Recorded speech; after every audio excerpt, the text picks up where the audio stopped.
যতবার সংসদে অধিবেশনে থাকবেন, যতবার ভাষণ দিবেন, প্রত্যেকটা কথায় যতদিন পর্যন্ত আমার হাদিবের বিচার না হয় প্রতিটা ভাষাটা আপনি তা নাম উচ্চারিত করবেন। হাদিবের একটা কথা বলেছে, জান দেবো চুলাই দেবো না। আগামী 12 তারিখ মোহাম্মদপুরে ইনশাল্লাহ জান দেবো, রিক্সার বিপরীতকে বিজয় হতে দেবো ইনশাল্লাহ। একটা ভোট দেখাতে হতে দেবো না ইনশাল্লাহ। দেখা হবে রাজপথে, কথা হবে স্লোগানে, রক্তের বিনিময়ে জুলাইয়ের ম্যান্ডেট দিয়ে আসবে ইনশাল্লাহ। মোহাম্মদপুরে কোনো মার্কা আছে?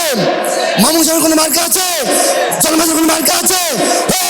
সেই মার্কা রিক্সা, রিক্সা, আরো জোরে রিক্সা। আপনারা জানেন কে নির্বাচিত হলে মোহাম্মদপুর সন্ত্রাসীদের ক্যান্টনমেন্ট হবে, মোহাম্মদপুর তৈরি হবে অস্ত্র ব্যবসায়ীদের একটা কারখানা। এবং আপনারা জানেন কে নির্বাচিত হলে মোহাম্মদপুরে ন্যায় ও ইনসাফ কায়েম হবে, মোহাম্মদপুর ঢাকা 13 একটা সুন্দর নগরীতে পরিণত হবে।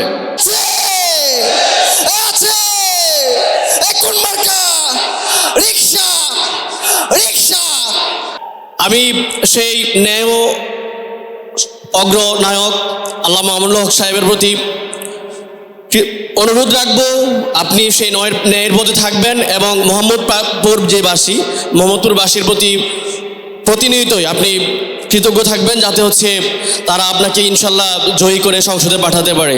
আর আমি একটা কথা বলবো, যারা হচ্ছে আপনারা তো মামুনুল হক সাহেবকে দেখে এসেছেন, আমরা কলেজ লাইফ থেকে দেখেছি যিনি রাজপথে ছিলেন, আজকে নয়, সেই পেশিবাদী আমল থেকেই রাজপথে সংগ্রাম করে আসছেন।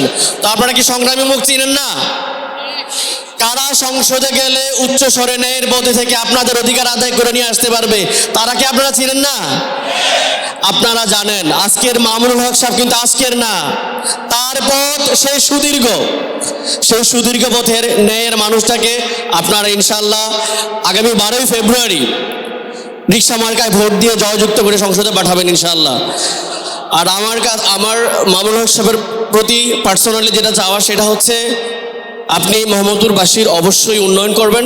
তার পাশাপাশি আপনি যতবার সংসদে অধিবেশনে থাকবেন, যতবার ভাষণ দিবেন, প্রত্যেকটা কথায় যতদিন পর্যন্ত আমার হাদিবের বিচার না হয় প্রতিটা ভাষাটা আপনি তা নাম উচ্চারিত করবেন।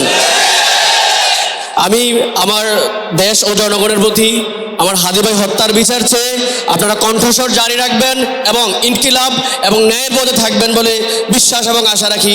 ইনকিলাব জিন্দাবাদ, বাংলাদেশ জিন্দাবাদ। আসসালামু আলাইকুম। আপনারা জানেন কে নির্বাচিত হলে মোহাম্মদপুর সন্ত্রাসীদের ক্যান্টনমেন্ট হবে, মোহাম্মদপুর তৈরি হবে অস্ত্র ব্যবসায়ীদের একটা কারখানা। এবং আপনারা জানেন কে নির্বাচিত হলে মোহাম্মদপুরে ন্যায় ও ইনসাফ কায়েম হবে, মোহাম্মদপুর ঢাকা 13 একটা সুন্দর নগরীতে পরিণত হবে। সো আপনারা আগামী 12 তারিখ অবশ্যই ন্যায় ও ইনসাফের পক্ষে থাকবেন এবং আমাদের আল্লামা মামুনুল হক সাহেবকে নির্বাচিত করে তারপরে আমরা ঘরে ফিরবো ইনশাআল্লাহ। ধন্যবাদ। আপনারা জানেন যেদিন ঢাকা বিশ্ববিদ্যালয়ের শিক্ষার্থীদের উপরে আওয়ামী ফ্যাসিজমের সন্ত্রাসী আঘাত করে, সেই দিন প্রথম মোহাম্মদপুরে বাংলাদেশ খেলাফত ছাত্র মজলিস রাজপথে বের হয়ে ঢাকা বিশ্ববিদ্যালয়কে সমর্থন জানায়। সেটা ছিল 15 জুলাই। সুতরাং বলতে চাই, হাদিব একটা কথা বলেছে, জান দেবো চুলাই দেবো না। আগামী 12 তারিখ মোহাম্মদপুরে ইনশাল্লাহ জান দেবো, রিক্সার বিপরীতকে বিজয় হতে দেবো ইনশাল্লাহ। একটা ভোট দেখাতে হতে দেবো না ইনশাল্লাহ। দেখা হবে রাজপথে, কথা হবে স্লোগানে, রক্তের বিনিময়ে জুলাইয়ের ম্যান্ডেট দিয়ে আসবে ইনশাল্লাহ। মোহাম্মদপুরে কোনো মার্কা আছে? মামুন সাহেবের কোনো মার্কা আছে? জনমের কোনো মার্কা আছে? সেই মার্কা রিক্সা, রিক্সা, আরো জোরে রিক্সা। ধন্যবাদ। আপনারা জানেনই তো যে যারা অভদ্র, তারা অভদ্র ভাষায় এই সম্মানিত ব্যক্তিকে আঘাত করে। আমরা এই মোহাম্মদপুরে কোনো অভদ্র ব্যক্তিকে দেখতে চাই না ইনশাআল্লাহ। দেখতে চাই আমরা কেন অভদ্র করে, তারা কখনো সম্মানী ব্যক্তিকে সম্মান করতে জানে না। এই বাংলাদেশ কোন মার্কা আছে? কোন মার্কা? রিক্সা, রিক্সা। আসসালামু আলাইকুম।